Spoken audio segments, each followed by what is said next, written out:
Hello boyos, Rich Boy J here back again with another video, and this is going to be my review of 3 pairs of custom printed arms from Firestar Toys. If you're not familiar with them, Firestar Toys sells LEGO minifigure parts and accessories. What they've really become known for are their custom printed parts, and today I'm going to review their custom Stormtrooper, Inferno Squad Trooper, and Imperial Technician arms. It is worth noting that they have far more arms than these available here, so I definitely urge you all to go over to their website and check out their catalog. If you see something you like, you can use the promo code RICHBOY10 at checkout to receive a 10% discount.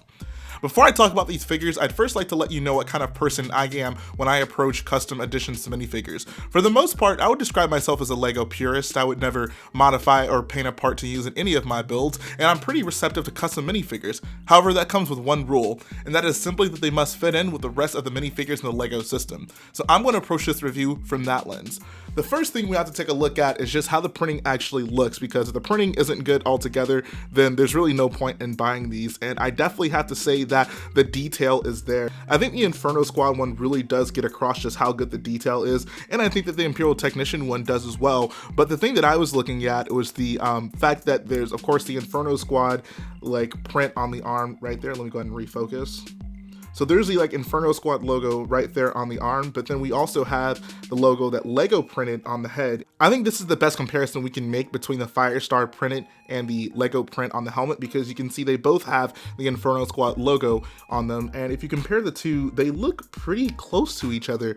Definitely close enough to where you can, reasonably say that, oh, they're in the same system. They definitely go together. There's not any one difference between either one that makes you say, oh, they don't look good when they're put next to each other. So I, from there, really have to commend Firestar on that. And like I said, my primary concern is just it fitting in with the system. So that right there is definitely a good sign. But another part of the detail that I just love on these is actually this little comm on the wrist. That thing just looks beautiful. Later on, I'm actually going to pull in a minifigure that LEGO has custom printed the arms on, and you'll see that Firestar's printing, like specifically for that comm, is right in line with that, and maybe even slightly better than what LEGO did. So I definitely give them a lot of props for that.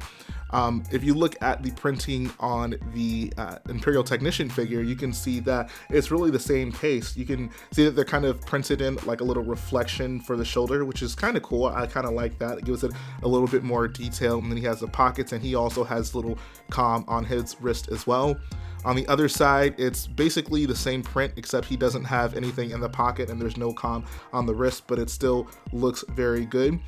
We put him down and we'll pick up the Stormtrooper, and this one is probably the most important one, because if you want to have a big group of Stormtroopers, we see these guys primarily in large groups. You're gonna really need a lot of these, so they are gonna have to look good, otherwise you're just gonna have a big group of guys with awkward, odd looking arms. And I really think these things just look awesome. There's a lot of other solutions to doing the arms on figures. Some people will paint them, some people will use decals, but there really is nothing like just getting actual printed arms. And I mean, the quality is equivalent to what LEGO puts out, so that is just so awesome for these figures, and one of the biggest reasons that I actually reached out to Firestar in order to get these custom printed parts for my figures, because I wanted my mock to look awesome. The other really nice thing about Firestar Toys is they print on actual LEGO parts. So you can see if I hold the arm out, actually I'm gonna have to take it off. It's kind of hard to tell, but if you look at it at the right angle, you can see that it has the engraving of the numbers that you would expect from like a LEGO piece on there. So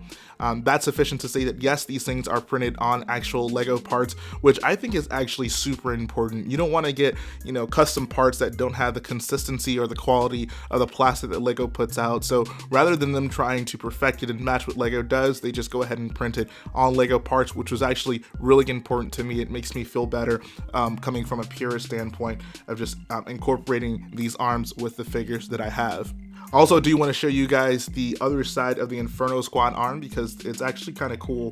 They have the stripe going down the side, which was probably one of the most defining characteristics of these guys. The fact that they have that red stripe going down one of their arms, I don't know, it really stuck out to me when I was playing the game. So I'm happy that I can finally have a good looking Inferno Squad trooper with that detail represented. It's actually quite awesome that they're able to include that. And the final thing for me, of course, is does it fit in with the rest of of the Lego figures. So I actually have brought in the TIE Fighter minifigure from the UCS TIE Fighter, which of course had the arm printing on it. I'm going to move the Stormtrooper to the side for a sec, just because this guy is really more consistent with, of course, the Inferno Squad pilot as well as the Imperial Technician because of the style of the arms, and then we can really compare them there. So first up, I'm going to look at these two guys.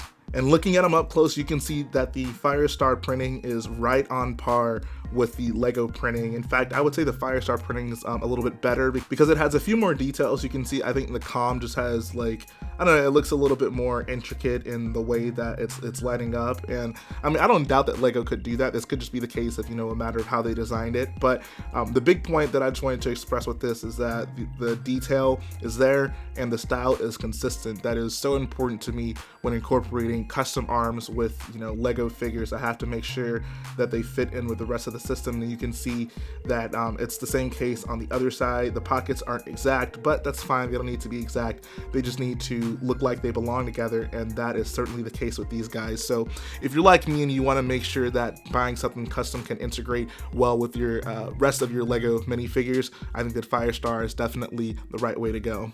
And that's going to finish up the video today, guys. I hope that you enjoyed taking a closer look at these custom printed arms. I think that they look beautiful, and like I said, they really fit in with the rest of the Lego system, which is important to me. So moving forward, whenever I can, I will definitely be using these guys in my mock. It's also worth noting that yes, these guys are sponsoring my Vardos mock. They sent me over a decent amount of them to use in that mock. However, this is my true opinion on these things. I actually reached out to them to work out the sponsorship deal because I saw value in their products, and after actually getting them in hand and using them in my mock, I can say that I feel better about them now than I did before. So great job by these guys. I heavily recommend them, especially if you're like me and you want to keep things relatively purish. You don't want to get too far at the end of the custom spectrum, but you just want a few things that can help accentuate the collection you already have and add a few more details that Lego just hasn't put in yet. So like I always say, guys, if you like what I do, go ahead, support the video by hitting the like button, support the channel by smashing that subscribe button, and I'll be back again very soon.